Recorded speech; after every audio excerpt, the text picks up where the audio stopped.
What's up, YouTube? Cyber here. I've been getting a lot of questions about track structure and my writing process, and this question came in from a Patreon of mine on the cyber support tier, where I just kind of help people with whatever they need in their process. But he writes, Cyber, I wonder if you have any tips on ways to evolve this into something cool. What I find myself struggling with sometimes is creating a general progression of the track. In a perfect world, I'd like to sit in one session and create a blueprint of the track with its rough structure, intro, drums, break variations, outro, etc. And I find it's hard when the track isn't really there yet to mess around with the layout and structure. I wonder if you work in a similar way, or if you have any recommendations you find productive for setting up the first steps so it's easier to progress on the track. Anyway, love to hear your feedback as always. So I guess the first thing I'd challenge here, I do think it can be useful to create a blueprint for your track to begin with, but my writing process has kind of changed a bit from doing that. While I do find it useful, I think for me, I tend to like to focus on narrative and storytelling a lot more. And so what that means for me is that things need to be related and they need to evolve. So it's a balance of creating something new from what was. So I like to think of because this, then that. And oftentimes for me to do that, it is a process of creating a loop that I'm excited about and then just stripping it down to like its core elements and then making little changes to almost all the parts so that it goes somewhere, and then create something new and balance the familiar, which we have just introduced, with something new. So it's because this and then that. And that is the main essence of how I progress. And that is also why I tend to write from left to right, because until I know what has been, I'm not quite sure where it's going. And I don't plan in advance where my tracks are going to go. I just keep stripping things down and creating new material from old material until I have something that has evolved and tells the story. So I hope that's a helpful answer to the question, and maybe we can jump into one of my tracks now and I'll show you kind of how it's been going on the newest track that I've been working on. So let's take a look. All right, so this is the track I'm currently working on. The project's a big mess right now. I think probably my next step is to clean everything up, consolidate so that I can see everything on one screen and it's more organized. I just haven't got to it yet with this one. I've just been doing a lot of other projects, but I thought it might be a good example to show you sort of how it gets started and work on this narrative piece. So what I did was I started with just this little loop right here. I think it's like 8 bars. And then I went back and I started doing an intro, and I just kept kicking this out because I ended up, the narrative of where this track was going didn't end up going here. I ended up with a totally, not totally different drop, but a different drop, and then a new section here. And maybe I'll make it to this part here, but maybe I never do. Maybe that's just gets, disregarded. But, anyway, oftentimes when I create a loop like this first, what I will do is make sure that my balance is really close. So I often will use a plugin like Reference, or I think there's one called Metric AB that's basically the same thing. So just making sure that my balance is close to my references. And the most common thing I see for tracks coming in for mastering is like way too big of a low end because whatever reason, their room, or it's easy to get sucked in. When you're working on tracks for a long time, high end can get irritated. So people tend to just make their tracks a little too dark and a little too tilted. It's fine to have your track be a little dark, while you're working. I often kind of brighten my tracks up at the end a little bit, but the danger of like a really big low end when you're first getting your loop going is that it can cloud your mid-range, especially your upper mids, and people tend to like have really strong transients in that area, or push leads too loud, and then the mix kind of works, but then once if you go out to the car and you play it and it's got this huge low end, it's not translating. So it's better to make sure that you have your low end closer to your end balance. Like my strategy is always to have my mix sound as much like the finished mastered product as I possibly can make it. And then in the mastering process, it's less of fixing things and more of just like enhancing and making it better. But at any rate, I've digressed there just a little bit. But make sure you have a solid foundation before you continue, and it pays dividends the whole way through. In my experience anyway. And of course, this isn't the only writing process, but I started with this loop and I'll play it for you quick.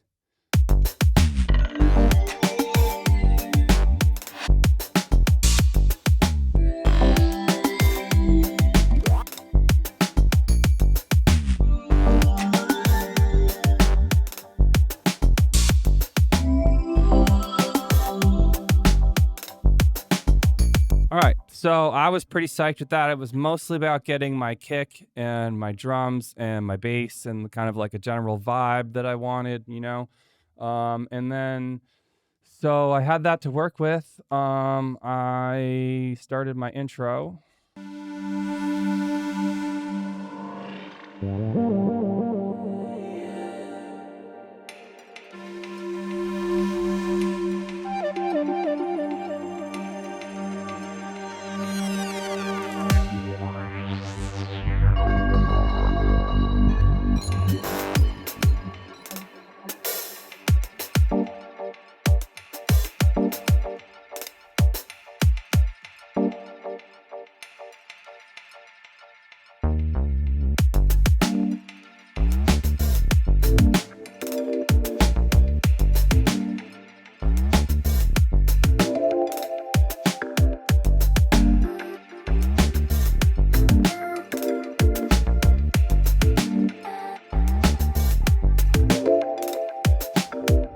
All right, let's talk about what happened in this intro so far. So I knew I wanted to keep the drums. I've introduced the drums here, right? And then, but I didn't give the full beat just yet. I said, all right, here's the sort of vibe and tone of the drums that are coming. We knew they were funky. This is a funk kit that was, it's part of Addictive Drums. And then I used a bit of this like tinkery sound here, which, what that was I had found like a pad and I took just the transients from it, and I just like put the sustain all the way down and got these little spikes and ended up getting this kind of like tonal tinkery sound, which was, I don't know, kind of a cool little almost tippery vibe. Ended up working though.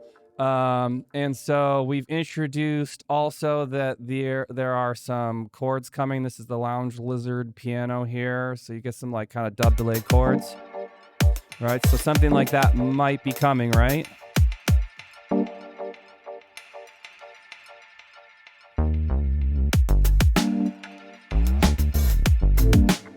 But we evolved it. Right here it's straight, but in here I've got this rotary, Leslie kind of cabinet thing, so it's changed a little bit, and we've gone from straight chords to more Dorian chords.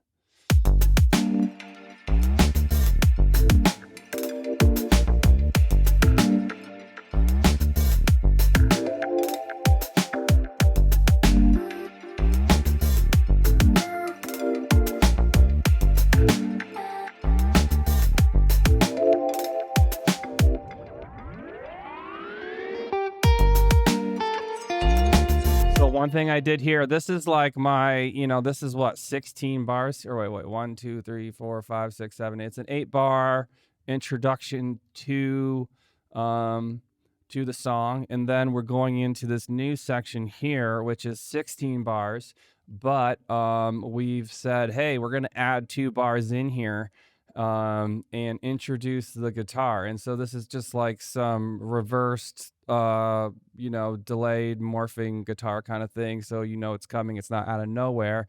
And because we've had this introduction of the groove, here it is again with a lead, right? And we've also added some new stuff. We've got this vital patch here, which is kind of cool.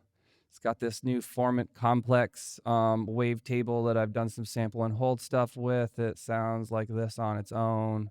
But this was from Dada's new wavetable pack. Highly recommend checking out Sci Tables by Data. I'll put a link in the description. There's some awesome wavetables from him, but pretty simple little thing here. Kind of sounded froggy to me.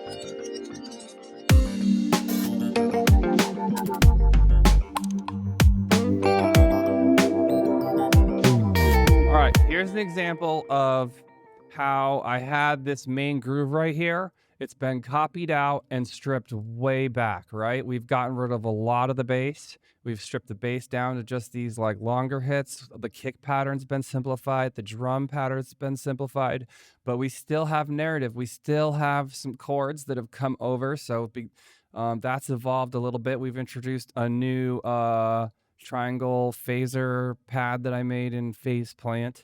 And we still have guitar because of this lead here. We've got like a little bit more of an improvised section here. So it's evolved, it's changed, but it's still very related. We did add a bar here for transition, which I know the DJs hate again, but for me it works a lot of times because I need to like finish the sentence here before I start something new. And so I find adding a bar often works. The other way to do that is you can sometimes like finish the sentence and sort of like, you know, drop out some things as you lead into it and have it land right on the next measure. That's sort of the more typical way of doing it in sort of EDM music. But for me, I'm not afraid to just add in bars. But let's go from the end of this in again.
So this transition here was an example where I didn't add a bar, but I sort of had the kick drop out before the end of the next section of 16.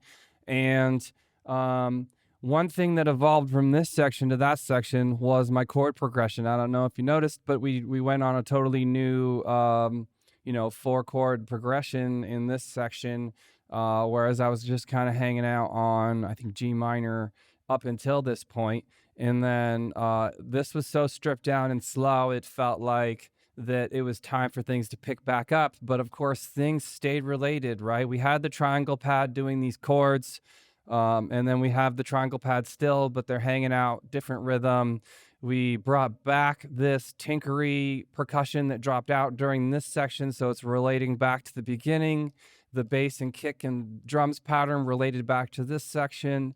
And, we have new guitar, but still the same, guitar. It's still just my telly, me playing guitar. And then we took this frog thing and we did a new pattern with it. So I feel like in this track too, like the guitar is almost the main focus through this section, but now again we have the guitar but playing a different role. Like the guitar in this section is more of a supportive role, right? We've got this like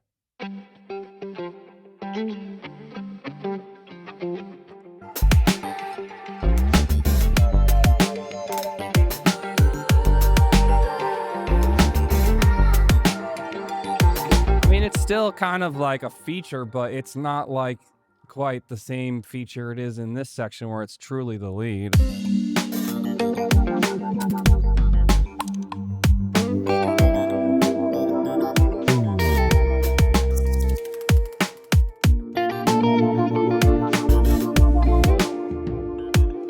So for me, these are the different kinds of things I think about when telling a story. How, like, every new section of my song needs to be related or made from other parts of the song so that it all has this like cohesive so it all sounds like the same song. It doesn't go in like from one section into something that sounds totally unrelated.